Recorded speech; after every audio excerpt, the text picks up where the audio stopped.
శ్రీకాకుళం బహిరంగ సభలో నారా లోకేష్ మాట్లాడుతున్న లైవ్ ద్వారా చూద్దాం. జాబ్ క్యాలెండర్ ఎక్కడా లేని పరిస్థితి ఈ రోజు మనందరం చూస్తున్నాం. డిఎస్సి నోటిఫికేషన్ ఒక మోసం. ఎస్టీ స్టడీ సర్కిల్ మూసేశారు, బీసీ స్టడీ సర్కిల్ మూసేశారు, ఎస్సీ స్టడీ సర్కిల్ మూసేశారు. మన పిల్లలు పీజీ చదవాలంటే ఏకంగా పీజీ ఫీ రీంబర్స్మెంట్ కూడా కట్ చేశాడు ఈ జగన్. నాణ్యమైన విద్య మన పిల్లలకి దూరం చేశాడు ఈ జగన్. అంతేకాదు, ప్రభుత్వం ఏర్పడిన మొదటి 6 నెలల్లో ఇచ్చిన హామీలు నిలబెట్టుకుంటేనే చిత్తశుద్ధి ఉంటుందని ఆనాడు జగన్ చెప్పాడు. కానీ 4 సంవత్సరాలు 10 నెలలు పడుకుని ఇప్పుడు కొత్త డ్రామా మొదలు పెట్టాడు. ఆ డ్రామా పేరు డిఎస్సి నోటిఫికేషన్. నిరుద్యోగ యువకులు నేను హామీ ఇస్తున్నా, జియో 3 మళ్ళీ తీసుకొస్తాం. ఇక్కడ ఎస్టీ సోదరులకే ఉద్యోగాలు కల్పించే బాధ్యత మేము తీసుకుంటాం. అంతేకాదు, ఒక పద్ధతి ప్రకారం ప్రతి సంవత్సరం నోటిఫికేషన్ ఏర్పాటు చేస్తాం. పెండింగ్ పోస్టులని భర్తీ చేసే బాధ్యత తెలుగుదేశం జనసేన ప్రభుత్వం తీసుకుంటుందని ఈ సభాముఖంగా నేను హామీ ఇస్తున్నా. కరెక్ట్ గా ఎన్నికలకి 4 నెలల ముందల గ్రూప్ 2 నోటిఫికేషన్ విడుదల చేశారు. కనీసం 4 నెలలు చదువుకునే దానికి సమయం ఇవ్వలేదు. 2 నెలలు చదవాలంట, ఎగ్జామ్కి వెళ్ళవాలంట. ఎంత అన్యాయమో ఒక్కసారి మనందరం ఆలోచించాలి. 4 సంవత్సరాలు 10 నెలలు అందరూ కష్టపడి లక్షలు ఖర్చు పెట్టి పిల్లల్ని బాగా చదివిస్తే కేవలం 897 పోస్టులు ఈ రోజు విడుదల చేశారు. ఆ గ్రూప్ 2 పోస్టులకి దాదాపు 5 లక్షల మంది నిరుద్యోగులు ఈ రోజు ఎగ్జామ్ రాసే పరిస్థితి అందరం చూస్తున్నాం. అందుకే నిరుద్యోగ యువకులందరికీ నేను హామీ ఇస్తున్నా, 2 నెలలు ఓపిక పట్టండి, ఎవరు అధైర్యపడద్దండి. మన ప్రభుత్వం ఏర్పడిన మొదటి సంవత్సరం నుంచి డిఎస్సి కూడా నిర్వహించే బాధ్యత నేను వ్యక్తిగతంగా తీసుకుంటాను. జగన్ని చూస్తే బిల్డప్ బాబాయ్ గుర్తొస్తాడండి. ఎవరు గుర్తొస్తారు? బిల్డప్ బాబాయ్. కోట్ల రూపాయలు ఖర్చు పెట్టి యాత్ర 2 సినిమా తీశారు. ఎమ్మెల్యేలు ఎమ్మెల్సీలు టిక్కెట్లు కొని మరి డబ్బులు ఇచ్చి మా సినిమా చూడండి రా బాబు అని అడుక్కు తినే పరిస్థితి వచ్చింది. ఈ వైకాపా పార్టీకి అంతిమ యాత్ర మొదలైందని వాళ్ళకి నేను హెచ్చరిక జారీ చేస్తున్నా.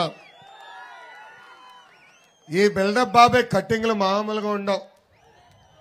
ఒక మీటింగ్కి వెళ్ళి నేను అర్జునుడు అంటాడు, ఇంకో మీటింగ్కి వెళ్ళి అభిమన్యుడు అంటాడు. కానీ బిల్డప్ బాబాయ్ ఒక సైకో, ఒక భస్మాసురుడు, ఒక సద్దాం హుసేన్ లాంటి వాడు. అతని వ్యతిరేకంగా ఎవరు మాట్లాడినా, ఒక ట్వీట్ పెట్టినా, ఒక పోస్ట్ పెట్టినా ఫోన్ తీసి బంధువులతో ఈ ప్రభుత్వం బాగాలేదని చెప్తే ఏకంగా కేసులు పెట్టే పరిస్థితి ఈ రోజు ఆంధ్ర రాష్ట్రంలో చూస్తున్నాం. ఈ జగన్కి రంగుల బొమ్మలంటే బాగా ఇష్టం. మనం కట్టినేలికి రంగులేసి ఆయన కట్టినట్టు చెప్తాడు. మనం పెట్టిన అన్న క్యాంటీన్కి రంగులేసి సచివాలయం ఏర్పాటు చేసామని చంకలు గుద్దుకుంటాడు. ఇంతేకాదు, ఇప్పుడు మనం భూమి కొనినా లేదంటే పూర్వీకులు మనకి భూమి ఇస్తే ఆ భూమి పట్టాల పైన కూడా ఆయన ఫోటో పెడుతున్నాడు. ఇప్పుడు నాకు అర్థమైంది ఎందుకు మీ బిడ్డ మీ బిడ్డ అంటాడు. అందరికి ముద్దు పెట్టి నేను మీ బిడ్డని, నేను మీ బిడ్డని అంటాడు. దయచేసి పొరపాటునది నమ్మద్దండి. ఎందుకు చెప్తున్నా అంటే రేపు అధికారులకు వచ్చిన తర్వాత నేను మీ బిడ్డను కదా, మీ భూములు తిరిగి నాకే ఇవ్వండి అని చెప్తాడు ఈ జగన్. మన పొలంలో సర్వే జరిగితే ఆ సర్వే రాలిపోయి ఆయన మొహం ఎందుకురా బాబు.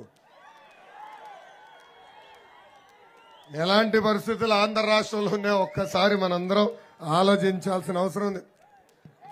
చంద్రబాబు గారు లాగా తనకు కూడా ఇమేజ్ రావాలని జగన్ విశ్వ ప్రయత్నాలు చేశాడు. కానీ అది అసాధ్యం. కారణం ఏంటో తెలుసా? జగన్ అంటే ఒక జైలు గుర్తొస్తుంది, చంద్రబాబు గారు అంటే ఒక బ్రాండ్. జగన్ చూస్తే కోడి కత్తి గుర్తొస్తుంది, చంద్రబాబు గారు చూస్తే కియా కార్ కంపెనీ గుర్తొస్తుంది. జగన్ ఒక ప్రిజనరీ, చంద్రబాబు గారు ముందు చూపున్న ఒక విజనరీ. నిన్నగాక మొన్న మనందరం చూసాం చంద్రబాబు నాయుడు గారిని అతి కిరాతకంగా ఎలా అరెస్ట్ చేశారో. 73 సంవత్సరాల వయసు కలిగిన వ్యక్తి, 40 సంవత్సరాలు రాజకీయాల్లో ఉన్న వ్యక్తి, 15 సంవత్సరాలు ముఖ్యమంత్రిగా, 15 సంవత్సరాలు ప్రతిపక్ష నేతగా ఆంధ్ర రాష్ట్ర ప్రజలకి సేవ చేసిన వ్యక్తి. ఆయన అర్ధరాత్రి వెళ్ళి ఇబ్బంది పెట్టి అరెస్ట్ చేశారు. ముందల 3,000 కోట్ల కుంభకోణం అన్నారు, దాని తర్వాత 270 కోట్ల కుంభకోణం అన్నారు, ఇప్పుడు 27 కోట్ల రూపాయలు కుంభకోణం అంటున్నారు. ఈ సభాముఖంగా మళ్ళీ జగన్ కి నేను సవాల్ ఇస్తున్నా. బ్రదర్ జగన్, టైం డేట్ ను ఫిక్స్ చేయి, చర్చకు నేను సిద్ధం. నువ్వెంత అవినీతి చేశావో, మేమెంత చిత్తశుద్ధిగా బతికామో చర్చించడానికి నేను సిద్ధం, నువ్వు సిద్ధమా అని ఈ సభాముఖంగా ప్రశ్నిస్తున్నా.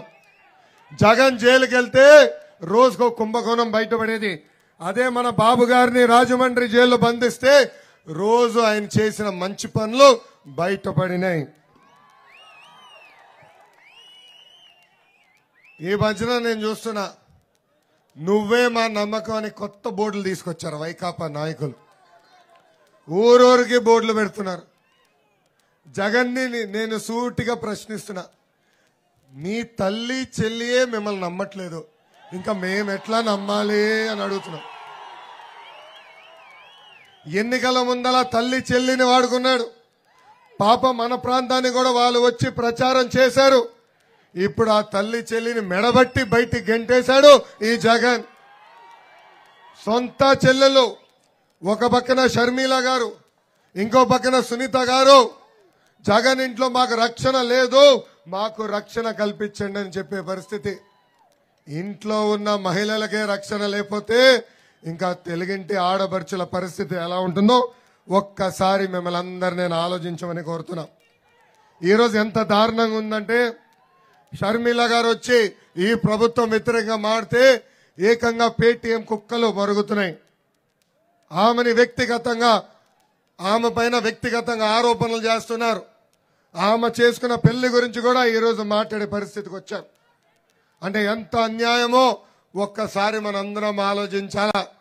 ఆ పేటీఎం కుక్కలు కూడా చెప్తున్నా, బ్రదర్ మీ పేర్లు కూడా రెడ్ బుక్ లో ఉన్నాయి. 2 నెలల్లో మీ పని అయిపోతుంది.